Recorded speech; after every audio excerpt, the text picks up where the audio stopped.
ಎಲ್ಲರಿಗೂ ನಮಸ್ಕಾರ. ಪರ್ವ ಕಾದಂಬರಿಯನ್ನು ಮತ್ತೆ ಮುಂದುವರಿಸೋಣ. ಕೃಪಾಚಾರ್ಯ ಹಸ್ತಿನಾವತಿಗೆ ಬಂದಿರ್ತಾನೆ. ಧೃತರಾಷ್ಟ್ರನಿಗೆ ಯುದ್ಧರಂಗದಲ್ಲಿ ನಡೆದದ್ದನ್ನು ಹೇಳಿರ್ತಾನೆ. ದುರ್ಯೋಧನ ಸರೋವರದಲ್ಲಿ ಅವಿತ್ಕೊಂಡು ಕೂತಿದ್ದು, ಆನಂತರ ಇವರೆಲ್ಲರ ಹೀನಾಯದ ಮಾತುಗಳನ್ನು ಕೇಳಿ ಹೊರಗಡೆಗೆ ಬಂದಿದ್ದು ಎಲ್ಲವನ್ನು ಹೇಳ್ತಾನೆ. ಆನಂತರ ಅಶ್ವತ್ಥಾಮ ಮತ್ತು ಕೃತವರ್ಮ ಇವರುಗಳು ಅವನನ್ನು ಹುಡುಕೊಂಡು ಹೋಗಿದ್ದು ಕೂಡ ಹೇಳ್ತಾನೆ. ಆಗ ಅಶ್ವತ್ಥಾಮ ಪಾಂಡವರ ಶಿಬಿರಕ್ಕೆ ನುಗ್ಗಿ ಅವರನ್ನು ಕೊಲ್ತೀನಿ ಅಂತ ಹೋಗಿದ್ದು, ಆನಂತರ ಅವರನ್ನು ಕೊಂದು ಬಂದು ಇವರುಗಳು ತೆಪ್ಪವನ್ನು ದಾಟಿ ಬಂದಿದ್ದು ಎಲ್ಲವನ್ನು ಕೂಡ ಕೃಪಾಚಾರ್ಯ ಧೃತರಾಷ್ಟ್ರನಿಗೆ ಹೇಳ್ತಾನೆ. ಅಂತೂ 6 ಜನರನ್ನ ಮುಗಿಸ್ಬಿಟ್ನ ಅಶ್ವತ್ಥಾಮ ಅಂತ ಧೃತರಾಷ್ಟ್ರ ಉತ್ಸುಕತೆಯಿಂದ ಕೇಳ್ತಾನೆ. ಹೇಳ್ತೀನಿ ಕೇಳಿ ಅಂದ್ಬಿಟ್ಟು ಮತ್ತೆ ಕೃಪವ ಹೇಳಕ್ಕೆ ಶುರು ಮಾಡ್ತಾನೆ. ಸ್ವಲ್ಪ ದೂರ ಓಡಿದ್ಮೇಲೆ ಅಶ್ವತ್ಥಾಮ ಯಾವ ಕಡೆಗೂ ಓಡ್ಬಿಟ್ಟ. ನನಗಾಗ್ಲಿ ಕೃತವರ್ಮನಿಗಾಗ್ಲಿ ಯಾವ ಕಡೆ ಹೋದ ಅಂತ ಗೊತ್ತಾಗ್ಲಿಲ್ಲ. ನಾನು ಕೃತವರ್ಮ ಓಡಕ್ಕೆ ಶುರು ಮಾಡಿದ್ವಿ. ಅವನು ಇದ್ದಕ್ಕಿದ್ದ ಹಾಗೆ ನಿಂತ್ಕೊಂಡ, ಏದುಸಿರನ್ನು ಸುಧಾರಿಸ್ಕೊಂಡು ಹೇಳ್ದ, ಆಚಾರ್ಯರೇ, ದೊಡ್ಡ ಸೈನ್ಯದ ಜೊತೆಗೆ ನಾನು ದ್ವಾರಕೆಯಿಂದ ಬಂದೆ. ಎಲ್ಲ ಸತ್ತು ಈಗ ನಾನೊಬ್ಬನೇ ಉಳ್ಕೊಂಡಿದ್ದೀನಿ. ಇನ್ನು ಅಶ್ವತ್ಥಾಮ ಕೂಡ ಈಗ ಹೀಗೆ ಪಾಂಡವರನ್ನ ಕೊಂದುಬಿಟ್ಟ. ನಮ್ಮ ದ್ವಾರಕೆಯ ಕೃಷ್ಣ ಮತ್ತು ಸಾತ್ಯಕಿ ಉಳ್ಕೊಂಡಿದ್ದಾರೆ. ಅವ್ರ ಕಡೆ ಒಂದಿಷ್ಟು ಸೈನ್ಯನೂ ಇದೆ.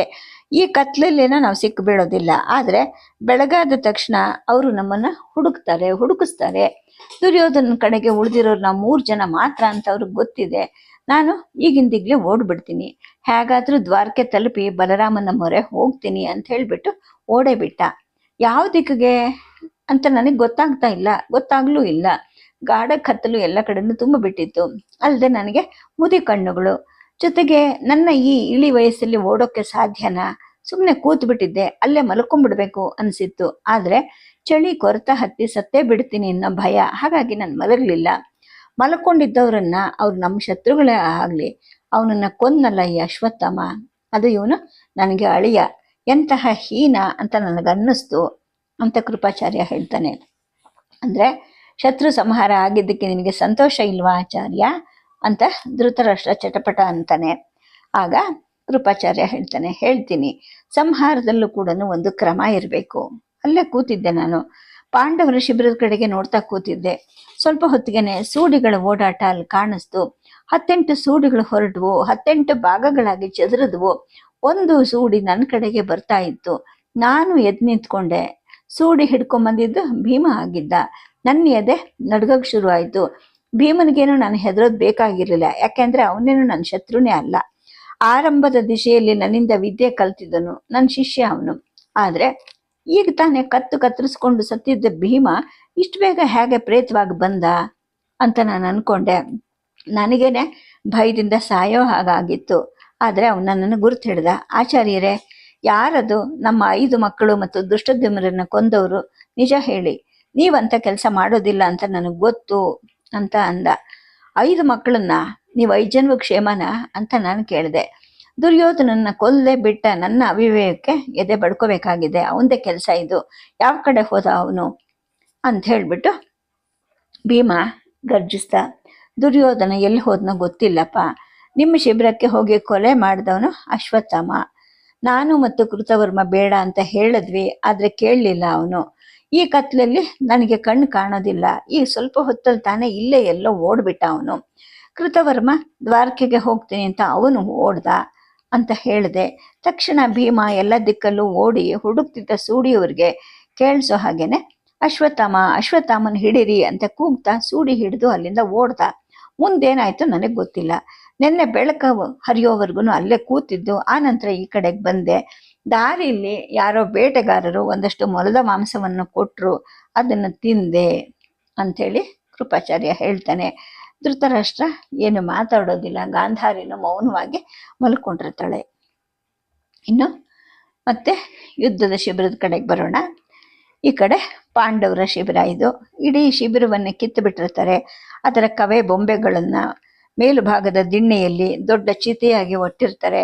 ಕತ್ತುಗಳು ಅರ್ಧಂಬರ್ಧ ಕಡಿದು ರಕ್ತ ಹರಿದು ಹೆಪ್ಪುಗಟ್ಟಿ ಜೋತಾಡುವಂತಹ 6 ಹೆಣಗಳನ್ನು ಒಂದ್ರ ಪಕ್ಕ ಒಂದು ಮಲಗಿಸಿರ್ತಾರೆ. ಬೆಳಗ್ಗೆ ಹುಟ್ಟಿ ಆಗಲೇ 4 ಕಾಳುದ್ದ ಏರಿರುತ್ತೆ. ಹೆಣಗಳಿಗೆ ಒಂದು 4 ಮಾರು ದೂರದಲ್ಲಿ ಕೈಕಾಲನ್ನು ಬಿಗಿದು ಅಶ್ವತ್ಥಾಮನನ್ನು ಕೂಡ ಕೆಡ ಹಾಕಿರ್ತಾರೆ. ಅಂದ್ರೆ ಈಗ ಮಾಡಿರೋ ಈ ದೊಡ್ಡ ಚಿತೆ ಆ 6 ಹೆಣಗಳಿಗೆ ಮಾತ್ರ ಅಲ್ಲ, ತನಗೂ ಕೂಡ ಅಂತ ಅವನಿಗೂ ಕೂಡ ನಿಶ್ಚಯ ಆಗೋಗಿರುತ್ತೆ. ಹತ್ತು ಕರೆದು ಜೀವಭಿಕ್ಷೆ ಕೇಳಿರ್ತಾನ ಅವನು, ನಾನು ಗುರುಪುತ್ರ ಅಂತ ಹೇಳ್ಬಿಟ್ಟು ಎಲ್ಲವನ್ನೂ ಹೇಳ್ತಾನೆ. ಆದ್ರೆ ಅವ್ರು ಯಾರು ಇವನನ್ನ ಉಳ್ಸಕ್ಕೆ ಒಪ್ಪಿರೋದಿಲ್ಲ. ಹಾಗಾಗಿ ತನಗೆ ಸಾವು ಸಿದ್ಧ ಅಂತ ಹೇಳ್ಬಿಟ್ಟು ಅವನು ಅದಕ್ಕೆ ಸಿದ್ಧ ಆಗಕ್ಕೆ ಹೆಣಗ್ತಾ ಇರ್ತಾನೆ. ಆ ಕಡೆ 6 ಹೆಣಗಳನ್ನು ಒಂದೇ ತಬ್ಬಲ್ಲಿ ಹಿಡಿಯೋ ಹಾಗೆ ದ್ರೌಪದಿ ಅವುಗಳ ಮೇಲೆ ಕೈ ಚಾಚಿ ಮಕಾಡೆ ಮಲಗಿರ್ತಾಳೆ. ಸುತ್ತ 5 ಜನ ಪಾಂಡವರು ಕೂತಿರ್ತಾರೆ. ಬೆಳಗಿನಿಂದ ಹೆಣಗಳು ಹೀಗೆ ಇರುತ್ತವೆ. ದ್ರೌಪದಿ ಹೀಗೆ ತಬ್ಬಿ ಮಲಗಿರ್ತಾಳೆ. ಅವರ 5 ಹೀಗೆ ತಲೆ ಮೇಲೆ ಕೈ ಹೊತ್ಕೊಂಡು ಕುಕ್ಕರು ಕೂತಿರ್ತಾರೆ. ಅವ್ರ ಹಿಂಬದಿಯಲ್ಲಿ ಸುಭದ್ರೆ, ಪಕ್ಕದಲ್ಲಿ ಯುಯುಧಾನ, ಅಲ್ಲಲ್ಲಿ ಸುತ್ತ ನಿಂತ ಸೈನಿಕರು ಎಲ್ಲರೂ ಇರ್ತಾರೆ. ಎಲ್ಲೆಲ್ಲೂ ಸತ್ತ ಹೆಣಗಳ ನಿಶ್ಶಬ್ದ ತುಂಬಿಟ್ಟಿರುತ್ತೆ. ಕೆಳಗೆ ಹರಿಯೋ ನದಿ ಕೂಡ ಸದ್ದು ಮಾಡದೆ ಹರಿಯುತ್ತಿರುತ್ತೆ. ಈ ನಿಶ್ಶಬ್ದವನ್ನ ಮುರಿಯೋರೊಬ್ಬರು ಬೇಕಾಗಿರುತ್ತೆ. ಆಗ ನಿಂತಿದ್ದ ಕೃಷ್ಣ ಹೇಳ್ತಾನೆ, ಸುಭದ್ರೆ, ಕೃಷ್ಣೆಯನ್ನ ಎತ್ತಿ ಕೂರಿಸ್ಕೊ, ಕೆಳಗೆ ಕರ್ಕೊಂಡು ಹೋಗು ಅಂತ ಹೇಳ್ಬಿಟ್ಟು, ಕೃಷ್ಣೆ ಆಗಿರೋದನ್ನ ಸಹಿಸ್ಕೊಳ್ದೆ ಬೇರೆ ದಾರಿ ಇಲ್ಲಮ್ಮ, ಶವಗಳನ್ನ ಕೊಳಿಲಿಕ್ಕೆ ಬಿಡಬಾರ್ದು, ರಕ್ತ ಹರಿದು ಆಗ್ಲೇ ವಾಸನೆ ಶುರುವಾಗಿದೆ ಅಂತ ಹೇಳ್ತಾನೆ. ಸುಭದ್ರೆ ಎದ್ದು ಬರ್ತಾಳೆ. ದ್ರೌಪದಿಯ ಭುಜವನ್ನ ಹಿಡಿದು ಎತ್ತುತ್ತಾ ಹೇಳ್ತಾಳೆ, ಅಕ್ಕ, ಅಭಿಮನ್ಯು ಸಾಯ್ಲಿಲ್ವಾ? ನಾನ್ ಸಹಿಸ್ಕೊಂತ ಇಲ್ವಾ? ನೀನು ಕೂಡ ನನಗಿಂತ ಹೆಚ್ಚು ಮಾಗದವಳು, ಈ ಕಡೆ ಬಾ ಅಂತಾಳೆ. ದ್ರೌಪದಿ ತನ್ನ ಮಕ್ಕಳನ್ನ ತಬ್ಬಿ ಮಲ್ಕೊಂಡೇ ಇರ್ತಾಳೆ. ಕೃಷ್ಣ ಹತ್ರ ಬರ್ತಾನೆ. ಅವಳ ತೋಳುಗಳನ್ನ ಹಿಡಿದು ಎತ್ತಿ ಒಂದು ದಡಕ್ಕೆ ಕೂರಿಸಿ ತಾನು ಎದುರಿಗೆ ಕೂತ್ಕೊಂತಾನೆ. ಅವಳ ಕಣ್ಣಲ್ಲಿ ನೀರೇ ಇಂಗ್ ಹೋಗಿರುತ್ತೆ. ಅಂತಃಕರಣ ತುಂಬಿದ ಧ್ವನಿಯಲ್ಲಿ ಕೃಷ್ಣ ಹೇಳ್ತಾನೆ, ನಡುರಾತ್ರಿಯಿಂದ ಹೀಗೆ ತಬ್ಬಿ ಮಲ್ಕೊಂಡಿದೆಯಮ್ಮ. ಬೆನ್ನಲ್ಲಿ ಬಿದ್ದಿರೋ ಕರಳು, ಹೆತ್ತಿರೋ ಹೊಟ್ಟೆ. ಆದ್ರೂ ಕೂಡ ಇಷ್ಟು ದಿನದ ಯುದ್ಧವನ್ನ ನೀನ್ ನೋಡಿದೀಯಲ್ವಾ? ಸಾವು ನಮ್ಮ ಮನೆ ಬಾಗಿಲಿಗೆ ಬಂದಾಗ ಸ್ವೀಕರಿಸ್ಬೇಕಲ್ವಾ? ನೀನಲ್ದೆ ಬೇರೆ ಯಾವ ಹೆಂಗಸು ಇದನ್ನ ಅರ್ಥ ಮಾಡ್ಕೊಳಕ್ ಸಾಧ್ಯ ಅಂತ ಕೃಷ್ಣ ಹೇಳ್ತಾನೆ. ಅವಳೇನು ಮಾತಾಡೋದಿಲ್ಲ. ಆದ್ರೆ ಸಾವನ್ನ ಸ್ವೀಕರಿಸಿದ ಗಂಭೀರ ಭಾವ ನೀರೇ ಇಲ್ಲದ ಅವಳ ಕಣ್ಣಲ್ಲಿ ಎದ್ದು ಕಾಣಿಸ್ತಿರುತ್ತೆ. ಬೂದು ಬಣ್ಣದ ಆಕಾಶ ನಿಶಬ್ದವಾಗಿ ಆವರಿಸಿರುತ್ತೆ. ಮೇಲೆ 4-6 ರಣಹದ್ದಗಳು ಹಾರಾಡ್ತಾ ಇರುತ್ತವೆ. ಈ ಹೊಸ ಹೆಣಗಳನ್ನ ಗುರುತಿಸಿ ಅವು ಬಂದಿವೆ ಅನ್ನೋದು ಎಲ್ಲರಿಗೂ ಸ್ಪಷ್ಟ ಆಗುತ್ತೆ. ಅವಳು ಕತ್ತೆತ್ತಿ ನೋಡ್ತಾಳೆ. ದ್ರೌಪದಿ ಕೆಳಗೆ ಇಳಿಲಿಕ್ಕೆ ಆ ರಣಹದ್ದಗಳು ಹವಣಿಸ್ತಾ ಇರುತ್ತವೆ. ಆದ್ರೆ ಇಷ್ಟೊಂದು ಜನ ಇರುವಂತಹ ಭಯದಿಂದ ಅವು ಸುತ್ತ ಹಾಕ್ತಾ ಇರುತ್ತವೆ. ಆ ಹದ್ದುಗಳನ್ನ ನೋಡ್ತಾ ಸ್ವಲ್ಪ ಹೊತ್ತು ಬಿಟ್ಟು ದ್ರೌಪದಿ ಹೇಳ್ತಾಳೆ, ಆಯ್ತು, ನಾನು ಸ್ವೀಕರಿಸಿದ್ದೀನಿ ಅಂತಾಳೆ. ಕೃಷ್ಣ ಅವಳ ಮುಖವನ್ನೇ ನೋಡ್ತಾ ಇರ್ತಾನೆ. ಉಳಿದ 5 ಕೂಡ ಮೂಕ ಸಂಕಟದಿಂದ ಅವಳ ಮೇಲೆ ದೃಷ್ಟಿಯನ್ನ ಹರಿದು ನಿಲ್ಲಿಸಿರ್ತಾರೆ. ಸುಭದ್ರೆ ದ್ರೌಪದಿಯ ಭುಜ ಹಿಡಿದು ಕೂತಿರ್ತಾಳೆ. ದ್ರೌಪದಿ ಇದ್ದಕ್ಕಿದ್ದ ಹಾಗೆ ಗಟ್ಟಿಯಾಗಿ ಅಳಕ್ಕೆ ಆರಂಭಿಸ್ತಾಳೆ. ಕೊಲೆ ಸುದ್ದಿ ಕೇಳಿ ಓಡ್ ಬಂದಾಗ ರಾತ್ರಿ ಕತ್ತಲಲ್ಲೇ ಊಳಿಡೋ ಹಾಗೆ ಹತ್ತ ನಂತರ ಅವಳು ಮತ್ತೆ ಹತ್ತಿರೋದಿಲ್ಲ. ಬೆಳಗಿನಿಂದ ನಿಶ್ಶಬ್ದವಾಗಿ ಕಣ್ಣೀರನ್ನ ಆವಿಯಾಗಿಸಿ ಕಣ್ಣನ್ನ ಒಣಗಿಸ್ಕೊಂಡಿರ್ತಾಳೆ. ಈಗ ಮತ್ತೆ ದುಃಖ ತುಂಬಿ ಹರಿಯುತ್ತೆ. ಕೃಷ್ಣ ಹತ್ರ ಬರ್ತಾನೆ. ಅವಳ 2 ಭುಜಗಳನ್ನು ಹಿಡಿದು ಸಮಾಧಾನ ಮಾಡ್ತಾನೆ. ಸ್ವೀಕರಿಸಿದೀನಿ ಅಂತ ಹೇಳಿದೆ ಅಲ್ವಮ್ಮ, ಅಳಬೇಡ ಅಂತಾನೆ. ಆಗ ಕೃಷ್ಣ, ನಿನಗೂ ತಿಳಿತಾ ಇಲ್ಲ, ಅಭಿಮನ್ಯು ಸತ್ತಾಗ ಅರ್ಜುನ ಬಂದು ಹೆಂಡತಿ ಸುಭದ್ರೆಯನ್ನ ತಬ್ಬಿಕೊಂಡು ಬಿಕ್ಕಿ ಬಿಕ್ಕಿ ಕಣ್ಣೀರಿಂದ ನೆನೆಸಿದ್ದನ್ನ ನೀನ್ ನೋಡ್ಲಿಲ್ವಾ? ಘಟೋದ್ಗಜ ಸತ್ತಾಗ ಭೀಮ ಹೆಣವನ್ನ ಹೊತ್ಕೊಂಡ್ಬಂದು ಕಣ್ಣೀರಿಂದಲೇ ರಕ್ತದ ಕಲಿಯನ್ನೆಲ್ಲ ತೊಳೆದದ್ದನ್ನು ನೀನ್ ನೋಡ್ಲಿಲ್ವಾ? ಈಗ ಈ 5 ಜನ ಮಕ್ಕಳ ಮೇಲೆ ನಾನೊಬ್ಬಳೆ ಕಣ್ಣೀರ್ ಸುರಿಸಿ ಮುಗಿಸ್ದೆ. ಸುತ್ತ ಕೂತಿರೋ 5 ಅಪ್ಪಂದ್ರಲ್ಲಿ ಯಾರು ಮೇಲೆ ಬಿದ್ದು ಹೊರಳಿ ಅಳಲಿಲ್ಲ ನೋಡು. ಅರ್ಜುನ ಸುಭದ್ರೆಯನ್ನ ತಬ್ಬಿಕೊಂಡು ಗೋಳಾಡಿದಾಗೆ ಯಾರು ನನ್ನನ್ನ ತಬ್ಕೊಂಡ್ಲಿಲ್ಲ. ಎಲ್ರೂ ಸಮಾನ ದೂರದಲ್ಲಿ ಕೂತಿದ್ದಾರೆ. ಅದು ಪ್ರೇಕ್ಷಕ ಭಾವದಿಂದ ನನ್ನನ್ನು ನೋಡ್ತಾ ಇದ್ದಾರೆ ಅಂತ ಹೇಳ್ತಾಳೆ. ಈಗ ಮೊದಲಿದ್ದ ನಿಶ್ಶಬ್ದಕ್ಕಿಂತ ಹೆಚ್ಚು ಸ್ತಬ್ಧ ಅನ್ಸುತ್ತೆ ಸಮಯ. ಕೃಷ್ಣ 5 ಜನಗಳ ಮೇಲೆ ದೃಷ್ಟಿಯನ್ನ ಹರಿಸ್ತಾನೆ. ತಪ್ಪಿತಸ್ಥರ ಹಾಗೆ ಅವರೆಲ್ಲರೂ ಮುಖಗಳು ಬಾಗಿಸ್ಕೊಂಡಿರ್ತಾರೆ. ಭೀಮ ತಕ್ಷಣ ಮುಂದೆ ಕುಪ್ಪಳಿಸಿ ಬರ್ತಾನೆ. ಅವಳನ್ನು ತಬ್ಬೆ ಹಿಡಿದು ಕಣ್ಣೀರನ್ನು ಹರಿಸ್ತಾನೆ. ಆ ನಂತರ ಅರ್ಜುನ, ಧರ್ಮಜ, ನಕುಲ, ಸಹದೇವ ಎಲ್ಲರೂ ಅವಳನ್ನು ಸುತ್ತುವರಿತಾರೆ. ಆದ್ರೆ ದ್ರೌಪದಿ ಕೊಸರುಕೊಂಡು ಮೇಲೆದ್ದೇಳ್ತಾಳೆ. ಕೆಳಗೆ ಕುಳಿತ 5 ತಲೆ ಎತ್ತಿ ಮೂಕರಾಗಿ ಅವಳ ಮುಖ ನೋಡ್ತಾರೆ. ನಿಶ್ಚಯದ ಧ್ವನಿಯಲ್ಲಿ ಅವಳು ಹೇಳ್ತಾಳೆ, ಹೀನ ಅಶ್ವತ್ಥಾಮ ನನಗೆ ಪುತ್ರ ಶೋಕವನ್ನು ಕೊಟ್ಟ, ದೊಡ್ಡ ಸತ್ಯವನ್ನು ತೋರಿಸ್ದ ಅಂತ ಹೇಳ್ಬಿಟ್ಟು, ಕೃಷ್ಣ ಅವನ ಕಟ್ಟೆಗಳನ್ನು ಬಿಚ್ಚಿಬಿಡು, ಎಲ್ಲಾದ್ರೂ ಬದುಕೊಂಡ್ಲಿ. ಸತ್ಯಕ್ಕೆ ಹೆಣಗಳನ್ನ ಒಂದೊಂದಾಗಿ ಚಿತೆ ಮೇಲೆ ಏರಿಸಿ ಸೌದೆಯಿಂದ ಮುಚ್ಚಿಬಿಡು. ಈ ನನ್ನ ಮಕ್ಕಳಿಗೆ ಅಗ್ನಿ ಸಂಸ್ಕಾರ ಮಾಡಬೇಕಾಗಿರೋದು ನಾನೇನೆ. ನಿಮ್ಮ ಸೇನಾಧಿಪತಿಗೆ ನೀವು ಬೇಕಾದ್ರೆ ಮಾಡಿ, ಇಲ್ದಿದ್ರೆ ಹೇಗಿದ್ರು ಅವನು ನನಗೆ ಅಣ್ಣ, ನನ್ನ ಮಕ್ಕಳನ್ನು ತನ್ನ ಮಕ್ಕಳ ಜೊತೆಗೆ ಸಾಕಿದವನು, ಅವುಗಳ ಜೊತೆಯಲ್ಲೇ ಮಲಗಿ ಸತ್ತಿರೋನು, ಅವನಿಗೂ ನಾನೇ ಮಾಡ್ತೀನಿ ಅಂತಾಳೆ. ಯುಯುಧಾನ ನೆಟ್ಟ ದೃಷ್ಟಿಯಿಂದ ಆಕೆಯನ್ನೇ ನೋಡ್ತಾ ಇರ್ತಾನೆ. ನಿಂತಿದ್ದ ದ್ರೌಪದಿಯ ತುಂಬು ತಲೆಗೂದಲು ಕೆದರಿ ಹರಿತಾ ಇರುತ್ತೆ. ಇಳಿಜಾರಿನ ಭುಜಗಳಿರುತ್ತೆ, ದೃಢವಾದ ದೃಷ್ಟಿ, ಧಿಕ್ಕರಿಸುವಂತಹ ಕಣ್ಣುಗಳಿರುತ್ತೆ. ಜೂಜಿನ ನಂತರ ದುಶ್ಯಾಸನ ಸಭೆ ನಡುವೆ ಹಿಡಿದು ಎಳೆದಾಗ ಅವಳು ಹೀಗೆ ನಿಂತಿರಬಹುದಾ ಅಂತ ಅವನ ಮನಸ್ಸು ಕಲ್ಪಿಸುತ್ತೆ. ಕೆಳಗಡೆ ನೆಲದ ಮೇಲೆ ಕೂತಿದ್ದ ಇವರು ಗಂಡಂದ್ರ ಮುಖದಲ್ಲೂ ಕೂಡ ಮೃತಭಾವ ಕಾಣಿಸ್ತಾ ಇರುತ್ತೆ. ನಿನ್ನೆ ಸಂಜೆ ದುರ್ಯೋಧನನ ಮೇಲೆ ವಿಜಯ ಸ್ಥಾಪಿಸಿ ನಡೆದು ಬಂದ ಭೀಮ ಈಗ ಸೋತು ಸುಣ್ಣ ಆಗಿರೋ ಹಾಗೆ ಎಲ್ಲರಿಗೂ ಅನಿಸುತ್ತೆ. ಈಗ ಮತ್ತೆ ಕತೆ ಹಸ್ತಿನಾವತಿ ಕಡೆ ಬರುತ್ತೆ. ಅಲ್ಲಿ ಕೃಷ್ಣ ಧೃತರಾಷ್ಟ್ರನ ಮುಂದೆ ನಿಂತಿರ್ತಾನೆ. ಅವನು ಹೇಳ್ತಾ ಇರ್ತಾನೆ, ಮಹಾರಾಜ, ಈಗ ಕಟ್ಟು ವಚನದಿಂದ ಯಾವುದೇ ಪ್ರಯೋಜನ ಇಲ್ಲ. ನೀನು ಕೂಡ ಅವರನ್ನು ನಿನ್ನ ಮಕ್ಕಳ ಥರ ಅಂತ ನೀನು ಭಾವಿಸಿದ್ರೆ ಈ ಯುದ್ಧ ಆಗ್ತಾನೆ ಇರಲಿಲ್ಲ. ಸಂಧಿಗೆ ಅಂತ ಬಂದಾಗ ನಾನು ಈ ಮಾತನ್ನು ಹೇಳಿದೆ. ಈಗಲಾದರೂ ನೀನು ಅವರನ್ನ ಮಕ್ಕಳು ಅಂತ ಭಾವಿಸು. ನಿನ್ನ ಮೇಲಿನ ಕ್ರೋಧವನ್ನು ತೊಳೆದು ಹಾಕಿ ಅಂತ ನಾನು ಅವರ ಮನವನ್ನ ಒಲಿಸ್ತೀನಿ. ಗೆದ್ದವರು ಕಹಿಯನ್ನ ಮರೆಯೋದು ಸುಲಭ, ಹಾಗಾಗಿ ಅವರು ನಿನ್ನನ್ನು ತಂದೆ ತರ ಅಂತ ಒಪ್ಕೊಂತಾರೆ ಅಂತ ಕೃಷ್ಣ ಹೇಳ್ತಾನೆ. ಆದರೆ ಧೃತರಾಷ್ಟ್ರ ಕಲ್ಲಿನ ಹಾಗೆ ಕೂತೇ ಇರ್ತಾನೆ. ಬೆಳಗಿನ ಸೂರ್ಯಕಿರಣ ಕಿಟಕಿಯಿಂದ ಬರ್ತಾ ಇರುತ್ತೆ. ಕೃಷ್ಣ ಅದೇ ಮಾತನ್ನ ಒತ್ತಿ ಹೇಳಿದ ನಂತರ ರಾಜಧ್ವನಿಯಲ್ಲಿ ಧೃತರಾಷ್ಟ್ರ ಹೇಳ್ತಾನೆ, ಸರಿ, ಹಾಗಾದ್ರೆ ಈಗಲೂ ಸಂಧಿ ಆಗೋಣ, ಅವರು ಖಾಂಡವ ಪ್ರಸ್ಥಕ್ಕೆ ಹೋಗ್ಲಿ ಅಂತ ಹೇಳ್ತಾನೆ. ಸರಿ, ಹಸ್ತಿನಾವತಿಯನ್ನು ಆಳೋದು ಯಾರು ಅಂತ ಕೃಷ್ಣ ಕೇಳಿದಾಗ, ನನ್ನ ಮಗ ಬರ್ತಾನೆ, ಸೈನ್ಯ ತರ್ತಾನೆ, ಅವರನ್ನ ನಿರ್ನಾಮನೂ ಮಾಡ್ತಾನೆ. ನಿನ್ನ ಮಾತಿಗೆ ಬೆಲೆ ಕೊಟ್ಟು ನಾನು ಅವನನ್ನು ಶಾಂತಿಗೆ ಒಪ್ಪಿಸ್ತೀನಿ ಅಂತ ಧೃತರಾಷ್ಟ್ರ ಹೇಳ್ತಾನೆ. ಆಗ ಕೃಷ್ಣ ಹೇಳ್ತಾನೆ, ಮಹಾರಾಜ, ನಿನ್ನ ಭ್ರಮೆ ಶಕ್ತಿ ಬಹಳ ದೊಡ್ಡದು. ದುರ್ಯೋಧನ ಸತ್ತು ಹೋಗಿದ್ದಾನೆ. ಅವನ ಸಾವನ್ನ ಭೀಮ ಮೊದಲು ನೋಡ್ದ, ಆ ನಂತರ ನಾನು ಗುರುತಿಸ್ದೆ. ಅದನ್ನು ಗುರುತಿಸುವಂತಹ ಅನುಭವ ನನಗಿರೋದ್ರಿಂದಲೇ ನಾನು ಹೇಳ್ತಾ ಇದ್ದೀನಿ, ಅವನು ಬದುಕಿಲ್ಲ ಅಂತ. ಆದರೆ ಧೃತರಾಷ್ಟ್ರ ಅಳೋದಿಲ್ಲ. ಕೃಪಾಚಾರ್ಯ ಸುಳ್ಳು ಹೇಳ್ದ ಅಂತ ನನಗೆ ಗೊತ್ತಿತ್ತು ಅಂತ ಗಾಂಧಾರಿ ಹೇಳ್ತಾಳೆ. ಆಗ ಕೃಷ್ಣ ಹೇಳ್ತಾನೆ, ಕೃಪಾಚಾರ್ಯ ಹೇಳಿದ ತನಕ ನಿಜ. ಮುಂದಿನದನ್ನ ನೀವು ಹಠ ಮಾಡಿದವ್ರ ಹಾಗೆ ನಿಮ್ಮ ದಾರಿಯಲ್ಲಿ ಅರ್ಥ ಮಾಡ್ಕೊಂಡಿದ್ದೀರಾ. ಹೋಗ್ಲಿ, ಅವ್ರನ್ನ ಕರ್ತರ್ಲ. ಅವರು ಹಸ್ತಿನಾವತಿಯನ್ನು ಪ್ರವೇಶಿಸಿರೋದನ್ನ ಇಲ್ಲವಾಗಿಸೋಕೆ ಯಾರಿಂದಲೂ ಸಾಧ್ಯ ಇಲ್ಲ. ದ್ವೇಷ ಸಾಧಿಸಕ್ಕೆ ಹೊರಟಿರೋ ನೀವಾದ್ರೂ ಹೇಗೆ ಜೀವನ ನಿರ್ವಹಣೆ ಮಾಡ್ತೀರಾ ಅಂತ ಕೃಷ್ಣ ಗಾಂಧಾರಿಯ ಕೈ ಹಿಡಿದು ಕೇಳ್ತಾನೆ. ಸ್ವಲ್ಪ ಹೊತ್ತು ಯೋಚನೆ ಮಾಡಿ ಗಾಂಧಾರಿ ಹೇಳ್ತಾಳೆ, ಕೃಷ್ಣ ಹೋಗಿ ಕರ್ಕೊಂಬ, ನಾನು ಒಬ್ಬೊಬ್ಬರಾಗಿ ಅವ್ರ ತಲೆಯನ್ನ ಸವರ್ತೀನಿ, ಹಳೆಯದನ್ನ ಮರೀರಿ ಅಂತ ಕೇಳ್ತೀನಿ ಅಂತೇಳಿ ಹೇಳ್ತಾಳೆ. ಕೃಷ್ಣ ಹೋಗ್ತಾನೆ. ಧರ್ಮಜ ಬೇಗ ಒಪ್ಕೊಂತಾನೆ, ಅರ್ಜುನನು ಒಪ್ಕೊಳ್ತಾನೆ. ನಕುಲ ಸಹದೇವರಿಗೆ ಅಸಮ್ಮತಿ ಇರುತ್ತೆ, ಆದ್ರೂ ಕೂಡ ಹಠ ಮಾಡೋದಿಲ್ಲ. ಭೀಮ ಮಾತ್ರ ನಾನು ಬರೋದೇ ಇಲ್ಲ, ಆ ಕುರುಡನಿಂದಲೇನೆ ಇಷ್ಟೆಲ್ಲ ಆಗಿದ್ದು.